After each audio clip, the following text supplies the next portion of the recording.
Hey guys, what's up and welcome back to my channel. So today we're going to talk about a case that I came across, again, very randomly. I was on Twitter. Twitter reposted a TikTok without much context and I didn't really understand what was going on. I'm going to give you the context and I'm going to show you the TikTok. There's this ex-NFL player called Travis Rudolph and he's accused of killing a man in Lake Park in April of 2021. The former Florida State University and New York Giants wide receiver tried to claim a stand your ground defense in the first-degree murder trial.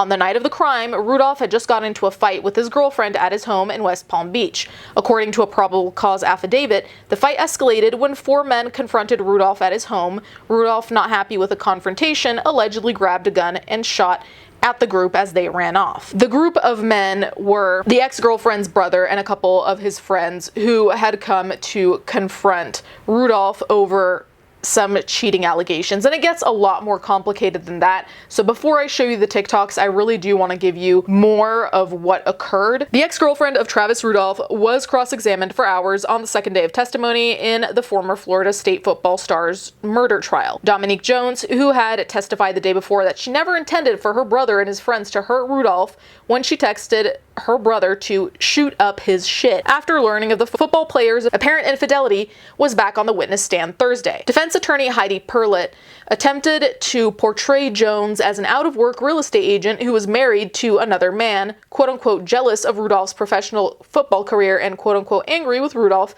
at the time of the April 21 fatal shooting in Lake Park. Rudolph, 27, is charged with 1 count of first-degree murder and 3 counts of attempted first-degree murder in connection with the shooting that killed Sebastian Jean-Jacques. Jones testified Thursday that Rudolph became confrontational and wouldn't let her leave after she read his text messages with another woman.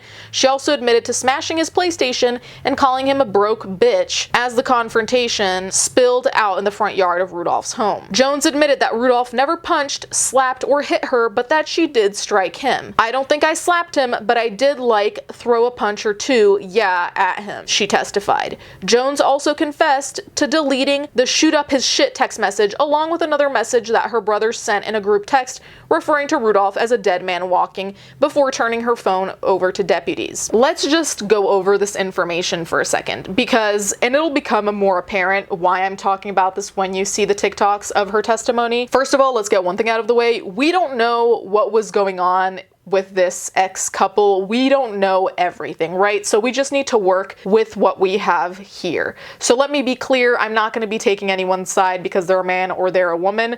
Based on what we see here, this seems unhealthy, to say the very least. From my perspective, her behavior was toxic and scary to me. Someone who breaks your shit, calls other people as backup to confront you, that is so not only out of line and extreme, but it just highlights to me that you can't have a conversation because you literally just could have sat down and had a conversation. No matter how hurt your feelings are, no matter whatever else is going on, it could have been that simple, but it seems like from here that she's the one who escalated it. That being said, if I were at my own home and 4 men that I know or don't even know, because I don't know what the rapport was with the 3 other men that weren't her siblings, if they show up and start trying to confront me on my property in a certain type of way that's aggressive, you're probably gonna want to defend yourself if, first of all, you're outnumbered, and second of all, people are being aggressive to you about business that they maybe don't even know. I don't know, I just feel like that is such a volatile environment in the first place. Like, it just takes one person snapping that people are gonna be throwing punches, it's gonna turn into a thing. I don't know what happened, but it doesn't surprise me that he grabbed something to defend himself.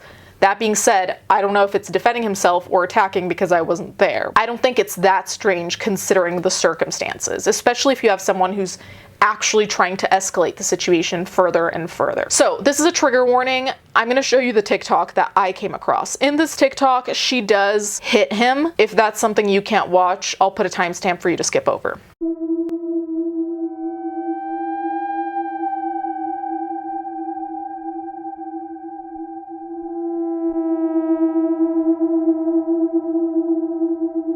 Isn't it true that you were the first person to become physically violent with Travis and not the other way around? No. Not at all? Something or show me something if I can't recall the exact steps of the moments. Question, okay, so you were the first one to become physically violent with Travis, not the other way around. Answer, correct. Yes, I said correct. You remember that? Yes. So you smashed his iPhone not out of anger, but because you were hurt? Yes. Okay. And I didn't send my brothers to kill him. No, you just sent a text to go shoot up his shit, right? I didn't say shoot him. You sent a text to go shoot up his shit, right? Correct. Tell the jury what the shit is. When you're angry, you say things. I'm sure everyone in this courtroom has said something when you're, I'm trying to speak. If you want me to answer your question, you have to let me answer your question. Well, if you were responsive to my question, I wouldn't have. All right. Answer the question, please. Okay. Can you repeat your question? Question was shit. What does shit mean in the context of that text? Anything but him. Okay, so it could have been his brother. No. It could have been the house. Nothing violent toward a person. It could have been his mother's house, right? I was upset and my adrenaline was running and I said something that I didn't mean. That's the bottom line of that. I didn't mean for my brothers to do any of that. That's why when my brother left the house, he did not have a firearm on him. People say things when they're upset that they don't mean all the time. But since the situation has happened, it obviously blew up 20 times more. But I didn't necessarily mean for anything to happen to Travis, his family, his house, or anything. It was like my second home. I would not want anything to happen there. All right. And he never raised a hand and touched you, did he not? Yeah, he was raising his hand the whole time, like grabbing. Why'd you want to smash his car window? Like I said, it wasn't intentional. I was just throwing things because I was upset. And when you were throwing things, you were also screaming things at him, like you were going to send your brother Keyshawn over to kill him, right? Never, ever, ever said the word kill at all. Okay, so. 4 men showed up at his front door. And you told both of them that Travis had picked you up and slammed you to the ground, right? Yes. And that he had disrespected you. Yes. And you also sent a text message to Keyshawn at roughly 9:45 that Travis dropped you to the ground. You remember that? Yep. And in response to that text message, Keyshawn sent a group text message to you and Tyler Robinson that Travis is a dead man walking. Is that correct? Yes. And that's the message that you deleted from your phone, right? No, I deleted the shoot his shit up message. And you also deleted the dead man walking message. Oh, I'm not sure. I don't remember if I did or not. So you really weren't making a living as a real estate agent, right? No, but I do have a mom and she's a medical assistant, so. Okay. And you were living with your mom, Correct. right? You had a conversation with a man about marriage, and you're still married to Andre Chusang. Is that correct? Correct. So you lied to Travis. You misled him, did you not? Travis never asked me if I was married. So a lot of people in the comments, understandably, were like, what is this attitude? Considering what happened, she seems rather blasé. Now that's just an outsider's perspective. I don't know anything, so maybe she's anxious, maybe she's stressed out. Nobody knows, but that is how a lot of people perceived it, myself included. On top of that, there's just this demeanor, which to me came across as very, I want to say lighthearted. That might not be the exact term I'm looking for, but it seems taken rather lightly. Like you're talking about, we're talking about murder here, and I say murder quote unquote because some people are counting it as self-defense, some people are counting it as stand your ground, but it is a murder trial at the end of the day. You'd think that there would be a little bit more seriousness, but the way that she's answering these questions to me just came off as like, oh yeah, I just told them to go shoot up his shit. And it's like, okay, well, that's already rather serious. Like, yeah, okay, you didn't say shoot him, but in what world did you think there wasn't the possibility that he would get shot? In my mind, if you're telling someone or people to go to someone's place and just shoot at their shit around them while they're there, the possibility is very much there, especially if there are multiple people, if there's a lot of noise, if there's chaos. why would you think that he's like immune to being shot? I'm confused, especially if someone at the door was her brother that maybe he knew or had met or recognized. He would go and open the door as opposed to like 3 random people with guns. Why would you take the risk of him being shot in order to let him know that you were pissed? Like, you broke his PlayStation, you were already physical in that respect, and that you decided to break things. This doesn't really add up to me. And again, we're just talking about escalating a situation. Okay, so let's talk about the marriage thing. You had a conversation with a man about marriage, and you're still married to Andre Chusang, is that correct? Correct. So you lied to Travis. You misled him, did you not? Travis never asked me if I was married.